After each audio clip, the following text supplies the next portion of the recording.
Est-ce que tu sais combien j'étais inquiet pour toi? Ça fait 2 heures que je te cherche. Je t'ai cherché partout dans Bénarès et t'es assise ici. J'avais tellement peur que tu aies fait. Je ne suis pas aussi faible pour me donner la mort pour fuir un problème. C'est bien que tu penses de cette manière. Heureux de l'entendre.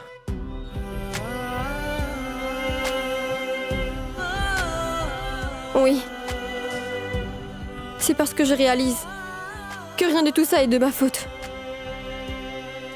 Ce que j'ai aussi réalisé, c'est que là où vous serez, il y aura toujours un problème ou un autre.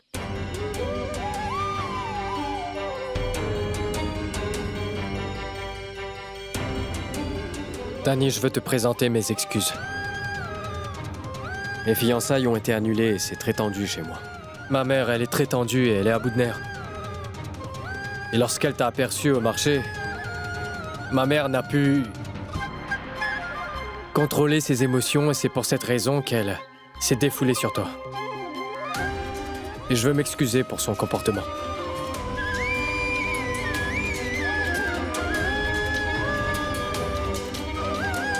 Tu me pardonnes?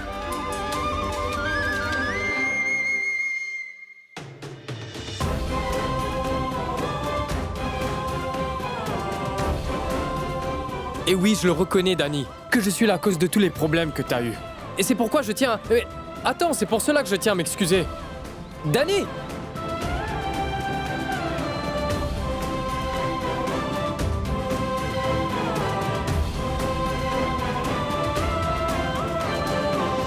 Est-ce que tu me pardonnes?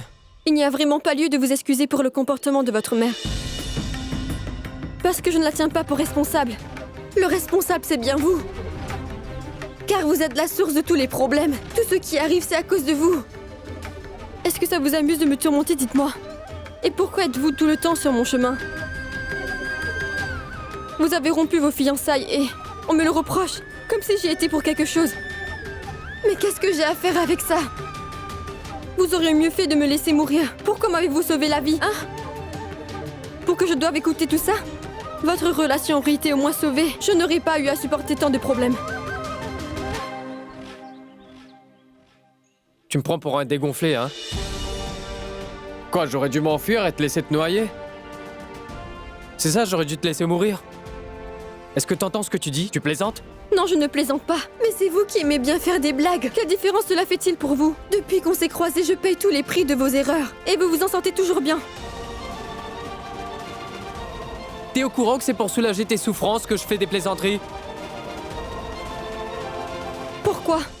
Pour me faire rigoler? Est-ce que j'ai l'air d'une machine? Vous pressez un bouton et je ris? Vous en pressez un autre et je pleure? Qu'est-ce que ça peut vous faire si je ris ou je pleure? Que je vis ou je meurs? Vous ne devriez vraiment pas vous préoccuper pour ça.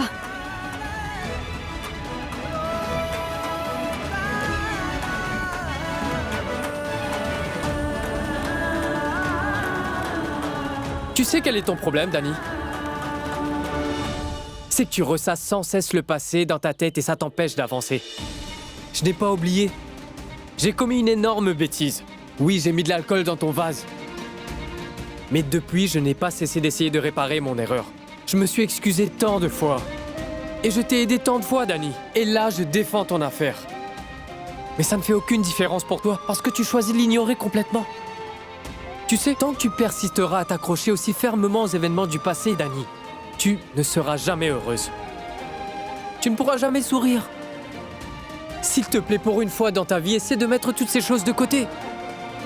Et tu verras comment la vie peut être beaucoup plus belle. Pour vous, tout est tellement simple, n'est-ce pas? Car vous voyez les choses que de votre point de vue.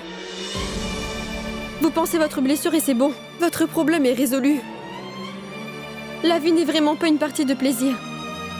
Durant toute la vie, il y a certaines blessures dont on ne peut jamais guérir. Elles restent enfuies dans notre cœur à jamais. Et elles rongent la personne petit à petit.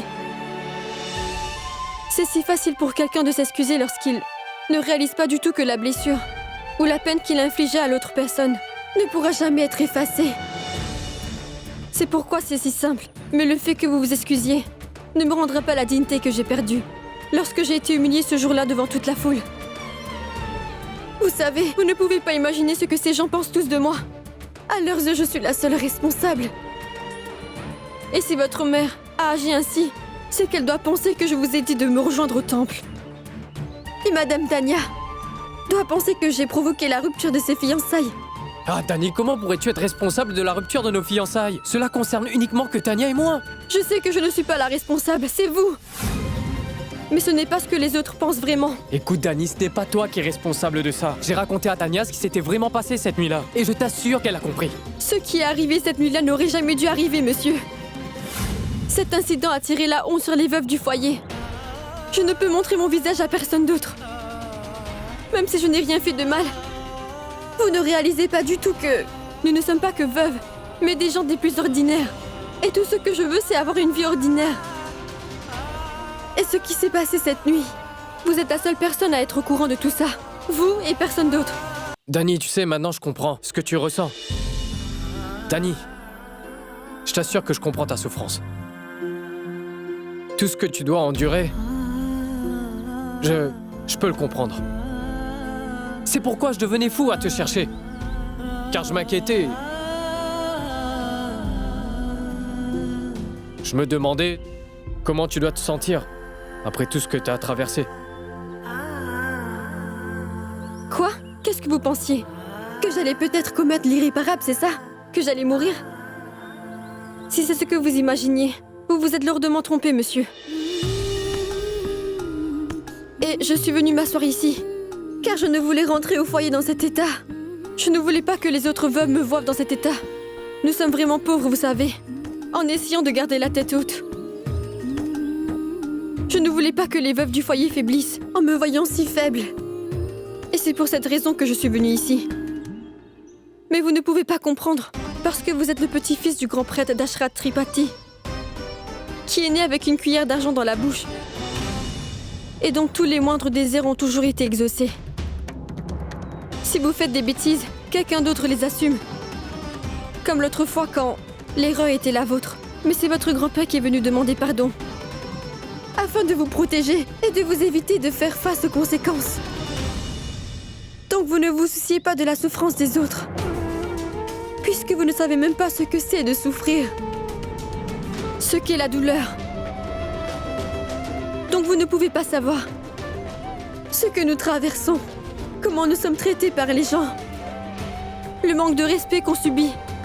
Et comment nous protégeons notre identité. Comment nous préservons notre dignité.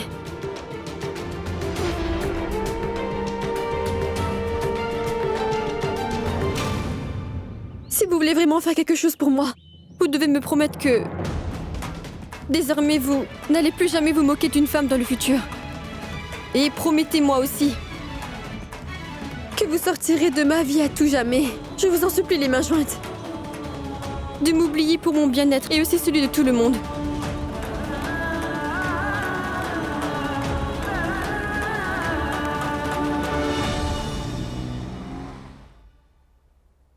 Viens mon garçon, entre. Je suis heureux que tu sois venu nous voir. Qu'est-ce qui me vaut le plaisir? Vas-y, assieds-toi. Je vais appeler Chalou. Non, non, monsieur, attendez. Cela n'est pas nécessaire. Je suis venu pour discuter avec votre père de quelque chose d'important. Bien sûr. Allons-y. Allons-y.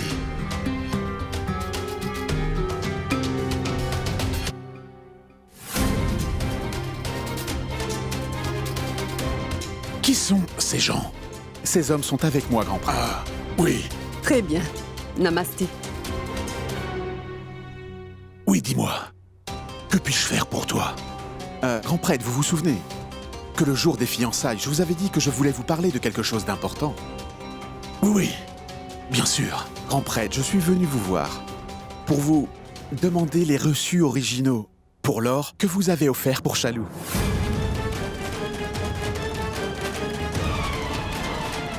Reçu, oui. Mais ne restez pas debout ici. Votre gendre est venu. Apportez-lui quelque chose à boire. Allez.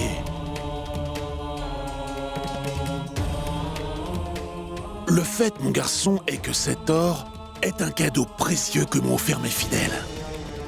C'est, comme une preuve de leur dévouement envers Dieu. Je n'ai aucun reçu à te donner pour cela.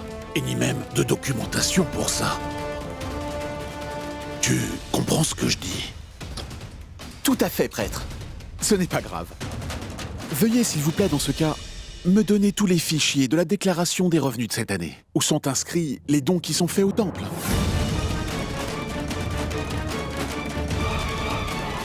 S'il vous plaît, surtout ne le prenez pas mal, grand prêtre. Je réalise que ça ne se fait pas de parler de ce genre de choses. Je comprends très bien. Toutefois, grand prêtre, étant donné que je suis fonctionnaire aux impôts, il est de mon devoir de vérifier les impôts de tout citoyen de la ville. Et je ne voudrais pas que demain, on puisse m'accuser d'avoir abusé de ma position ou enfreint la loi. Tu es un agent des impôts. Notre gendre est un... Mes parents ont sûrement dû vous le dire, vous n'avez peut-être pas entendu. Cela a dû m'échapper. Mais mon garçon, je suis très fier de l'entendre. Je suis très fier de toi. Toutefois, il me faut un peu de temps pour réunir toutes les déclarations de revenus du temple et... Puis ensuite, je te les remettrai. Ça me convient parfaitement, grand prêtre. Et si c'est possible, je pourrais les récupérer demain à 7 heures? Oui, ça me convient. Sois béni, sois béni.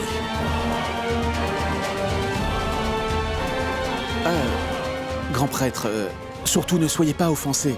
Je voudrais que vous sachiez que Chalou me plaît énormément et que j'aimerais vraiment l'épouser. Mais je dois tout d'abord remettre les documents fiscaux du temple au département des impôts. Bien sûr. Tu les auras, ne t'en fais pas. Bien, j'y vais. Venez, venez. Allons-y. Merci d'être venu. À bientôt.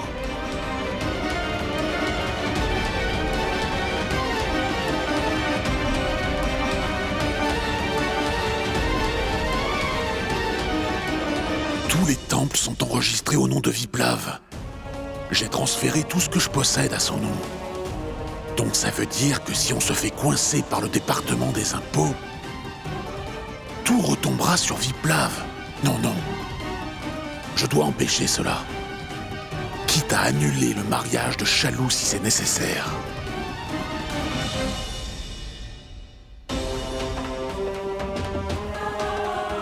Ces deux mécréants, qui font partie de notre société, qui en public se montrent sous leur meilleur jour, mais qui dans l'ombre font des choses malsaines, qui mettent une tache sur la société, se permettant de me faire des leçons de morale.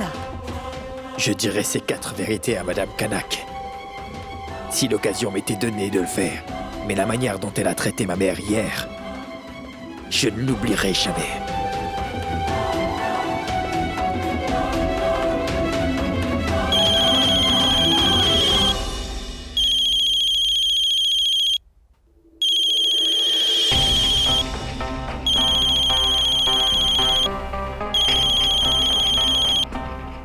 Oui, j'écoute Severna. Est-ce que tu sais où est Dani? Elle n'est toujours pas rentrée. Je l'ai emmenée au marché, comme tu me l'avais demandé. Puis je suis partie. Et maintenant, Dani est introuvable. Dis-moi, est-ce que tu sais où est passé Dani? Hein? Mais voyons, idiote, comment veux-tu que je sache où est Dani, enfin? J'étais au marché lorsque je n'ai pas vu le prêtre arriver. Je suis allé le retrouver chez lui. Je fais ce que je peux pour t'aider. Toi, tu es en train de me blâmer. Vas-y, raccroche, je suis occupé. Rappelle-moi plus tard. Il a raccroché. Oh là là, où est passé Dani? Dani!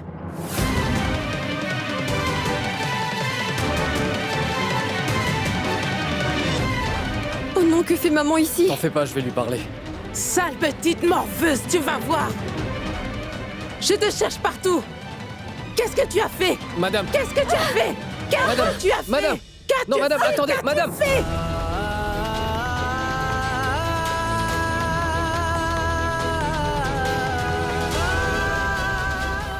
Mais mesdames, s'il vous plaît, écoutez-moi. Vous n'avez surtout pas vous mêler de ça. Allez-vous-en d'ici.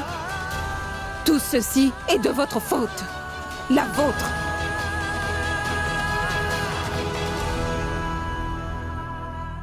Mais allez-y, continuez. Vous voulez que je vous donne une pierre aussi? Je viens juste de vous tirer d'une mauvaise situation. Et là, vous vous disputez. Lala va raser votre foyer pour construire un immeuble.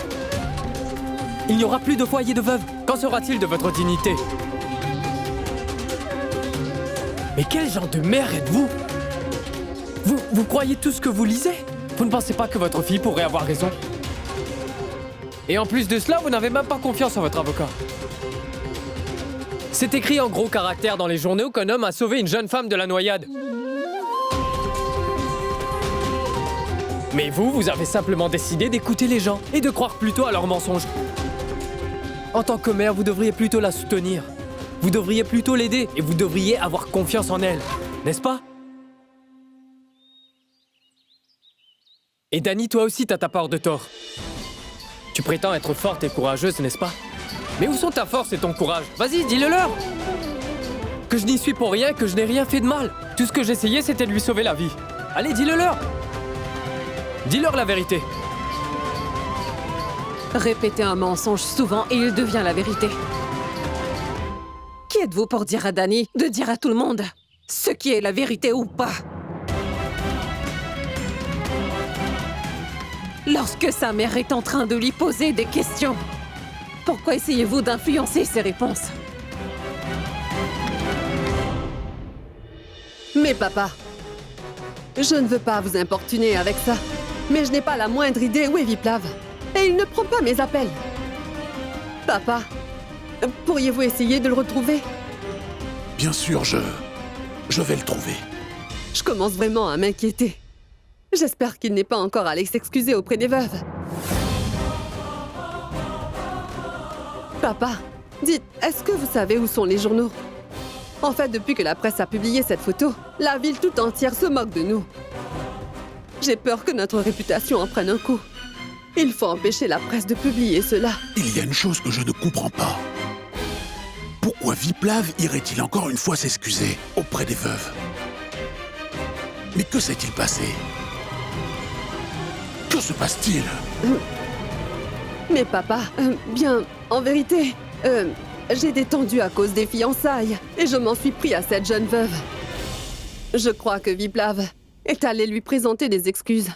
Et je ne sais pas comment Viplav l'a appris, papa. Écoute-moi. Désormais, avant de faire quoi que ce soit, je te prie, tout d'abord, de me consulter pour éviter que nous ayons des problèmes par la suite. Il ne l'aurait jamais appris, vous savez. Je suis convaincue que c'est Tripurari qui a tout raconté à Viplav, papa. Vous savez quoi, ce garçon passe son temps à manger et il a grossi. C'est un paresseux. Il ne fait rien de bon. Il passe tout son temps à traîner les rues. Je vais m'occuper de lui. Papa, une dernière chose. De quel document Ram parlait-il exactement, dites-moi? En fait, je n'ai pas vraiment compris. Que se passe-t-il? Kanak, je t'en prie, j'ai besoin d'un moment tout seul. Donc je te demande de me donner un peu d'espace. Bien.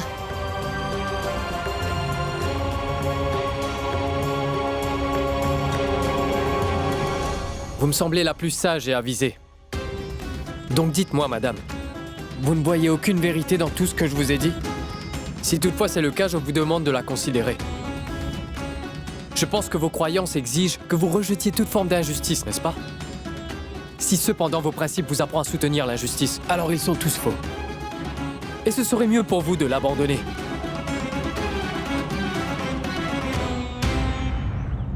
Nous les veuves ne possédons rien d'autre que notre dignité. Et lorsqu'on essaie de porter atteinte à notre dignité, eh bien cela nous met hors de nous. Donc nous sommes venus ici pour la chercher.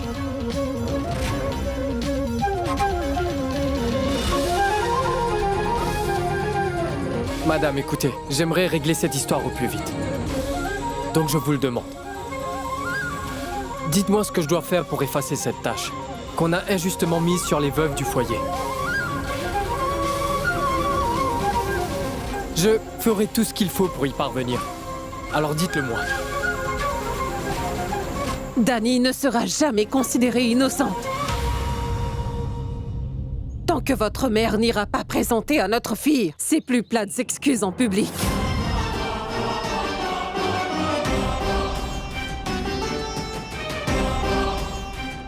Elle doit s'excuser auprès d'elle pour tout ce dont elle a accusé Danny. Et c'est tout ce que nous voulons. Car c'est vraiment le seul moyen pour que Danny retrouve sa dignité.